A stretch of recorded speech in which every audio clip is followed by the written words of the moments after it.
flush with Audi technology and betting the Urus will double company sales, Lamborghini is willing to radicalize their Huracan beyond a typical supercar refresh.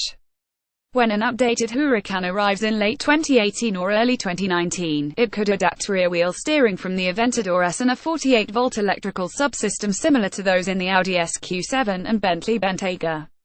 As we've experienced, Lamborghini's rear-wheel steering shrinks the Aventador's impossibly wide, truckish footprint to that of a lighter, smaller sports car, so imagine what it could do for the lighter, smaller Huracan.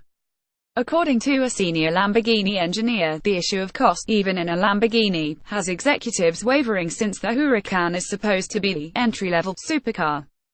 As for the higher voltage, next-generation Lamborghini models will employ a 48-volt subsystem that runs concurrently with the primary 12-volt system. Since the Urus will share much of its hardware with Bentley, it's likely that the 200 mph SUV will feature adaptive anti-roll bars that twist by means of high-powered electric motors. The Huracan may introduce this feature, or others powered by the 48-volt subsystem, such as Audi's electric rotary dampers, before it is replaced, although the complexity of adding a secondary battery, a belt alternator starter, and more wiring may not fit so neatly in a mid-engined Lambo. If the engineers can make it work, don't expect the Huracan to use a hybrid assist as on the 2019 Audi A8. Lamborghini is more concerned with wringing every last pony from the 5.2-litre V10, although our source tells us that engine, which started life in the Gallardo and peaks at 631 horsepower in the Huracan Performante, is reaching its limit.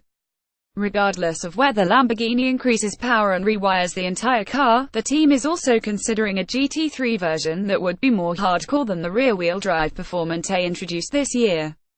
Lamborghini executives started promising rear-wheel drive Huracan variants as soon as the car debuted for 2014, and while the OLP 5802 and Performante are as raw as ever, a true superleggera is in the cards.